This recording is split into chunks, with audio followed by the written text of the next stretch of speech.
the TV app, available for iOS and Android. The same person wins two different positions in a Goodman, Missouri election. I'm Samantha Walker, and coming up, I'll have the details on what's next. Plus, experts warn about a rise in identity theft due to a rise in AI tools. And some good news for area tech students thanks to a cross-state partnership. The 4 states' most watched news starts now. It's a race that might have some Goodman, Missouri voters confused. This is KOAM News at 6. I'm Dow Quick. J.R. Fisher and Clay Sexton ran against each other for two different positions, mayor and South Ward alderman. Sexton won both races. KOAM Samantha Walker explains what this means for the city. This April, officials with the city of Goodman submitted their desired ballot content to the county, as confirmed by the McDonald County Clerk's Office. But it's a situation that has the Elections Division with the Missouri Secretary of State's office checking their statutes. The two same people ran for the two same positions, with one person winning both, Clay Sexton. I'm a lifelong resident, have volunteered for years prior to being on the board when I was first elected in 2020. Once the other candidate had signed up for both and no one else signed up for either or, I went ahead and signed up for both after making sure that it was legal. The Missouri Secretary of State's office says it would be reasonably obvious that one person should not be mayor and alderman at the same time. If the same candidate wins both positions, typically the position that candidate didn't win would be left open as a vacancy. According to Sexton, Goodman also has a city code that would disallow someone from holding both positions. Prior to election night, Sexton said if he won both races, he would take the position of mayor and nominate someone for the vacant alderman seat. I do have the choice of which seat that I want, but I want this seat after consulting with my wife and my family and what we think will be best for the town moving forward. He says it's then up to the board to either accept or deny who he nominates. The seat will stay open until he nominates someone the board accepts.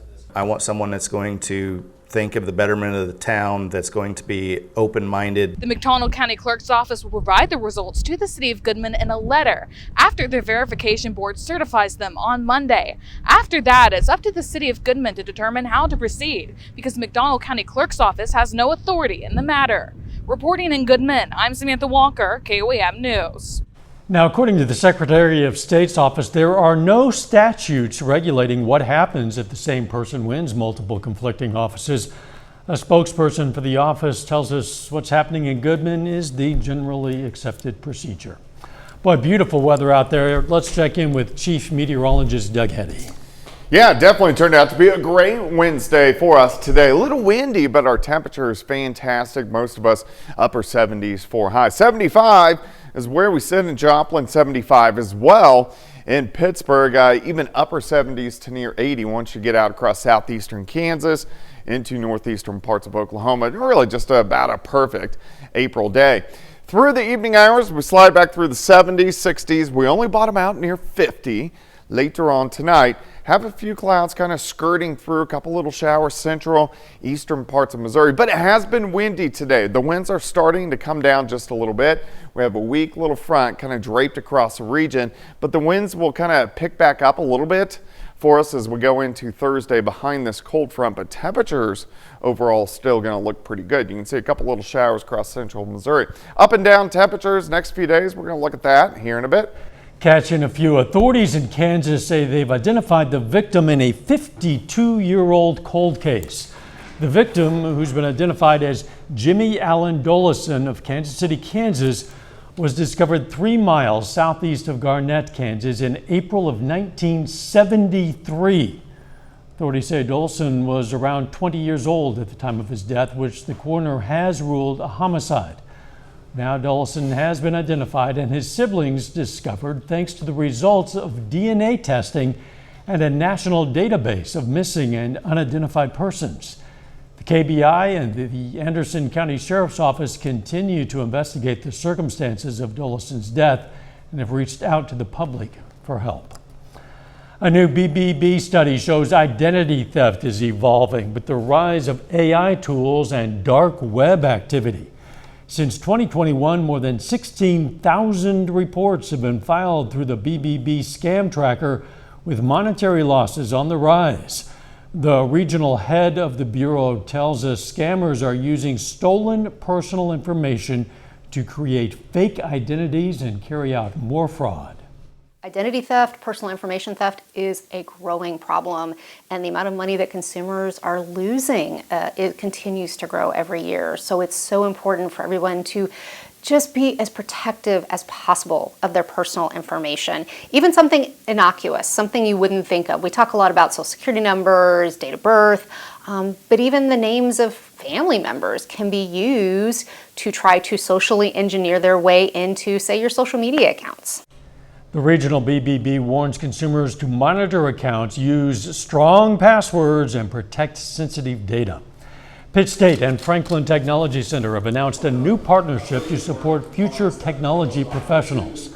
Starting next year, 10 Franklin Tech students each year will receive full tuition and fees to attend PSU's Crossland College of Technology.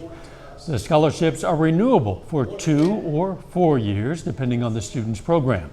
The partnership also includes ongoing support, events, and promotional resources to encourage student success.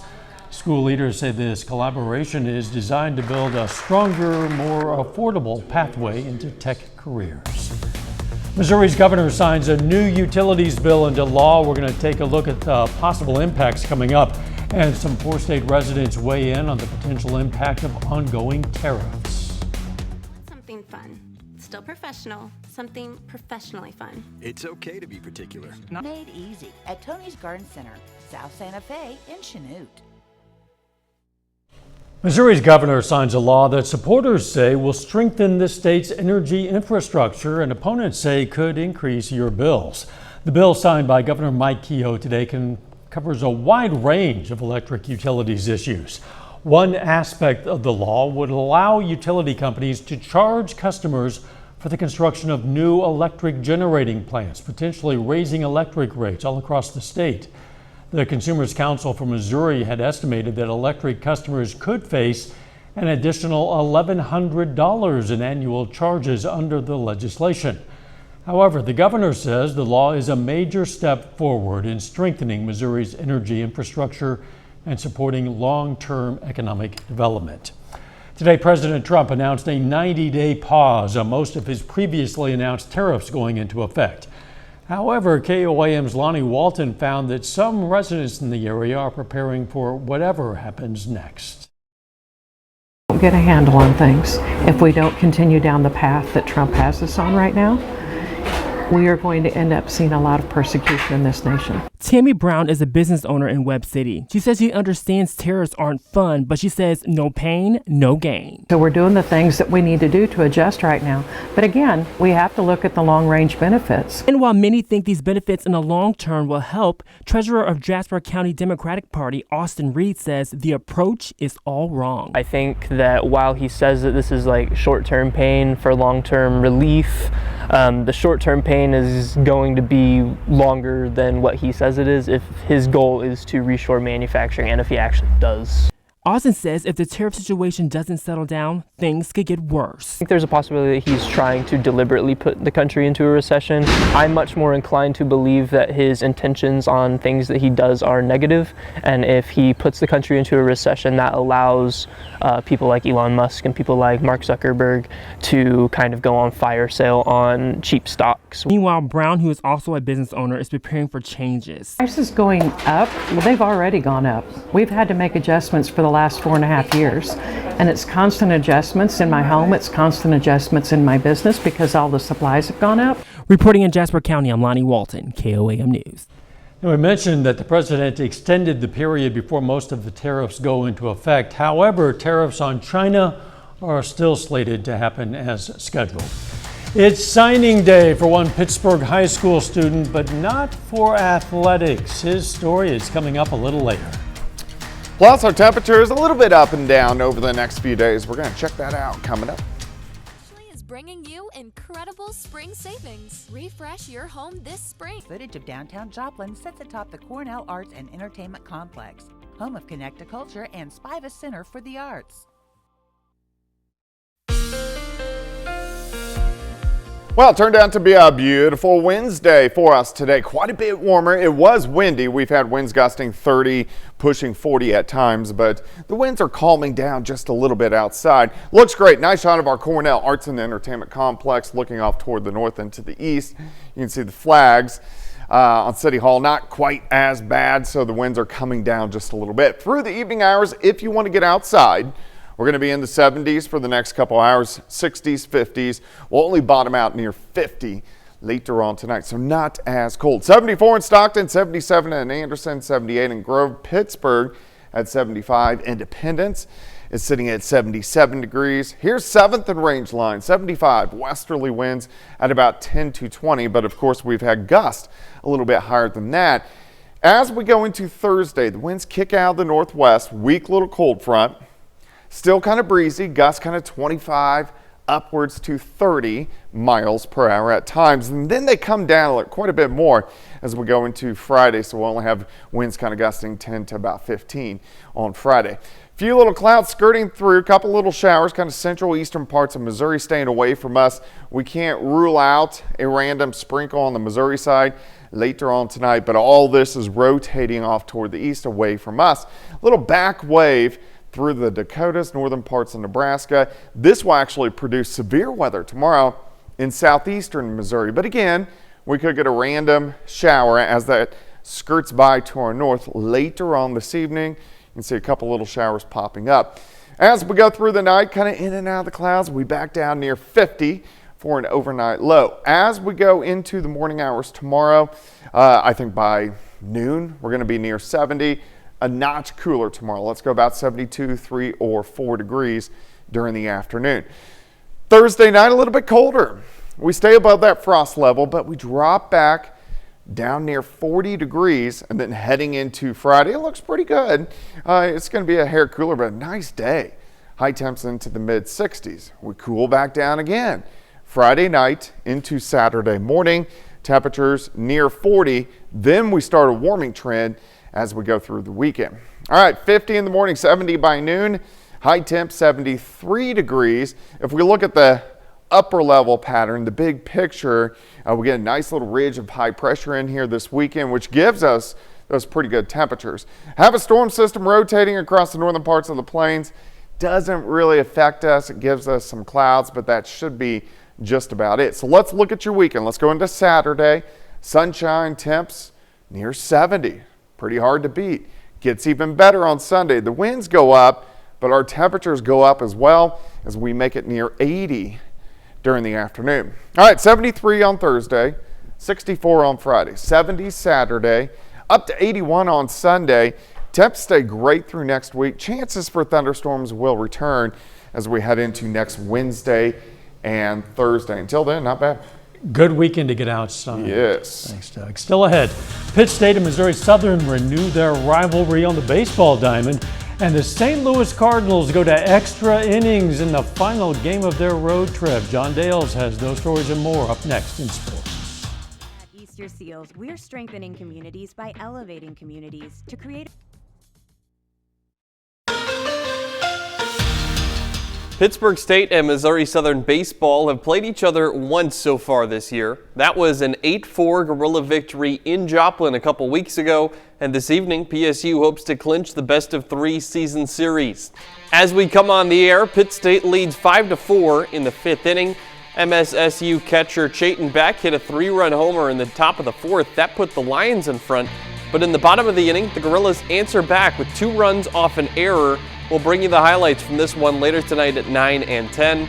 Now, this game comes at a very important time for both teams. With just a month left in the regular season, here's a look at the current MIAA standings for the top 8 teams.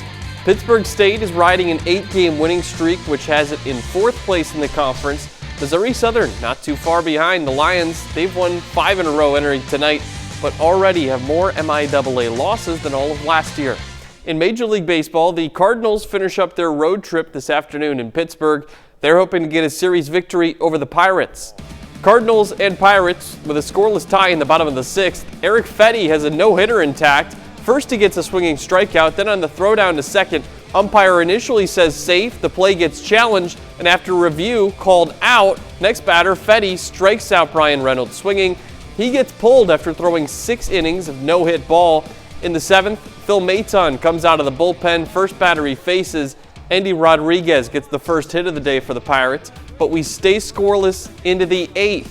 That's when Wilson Contreras comes up to the plate and he pops this one up on the infield. Andy Rodriguez and Joey Bart, they collide right near home plate. That's a fair ball, and then Thomas Ajayci, he gets tagged out at the plate.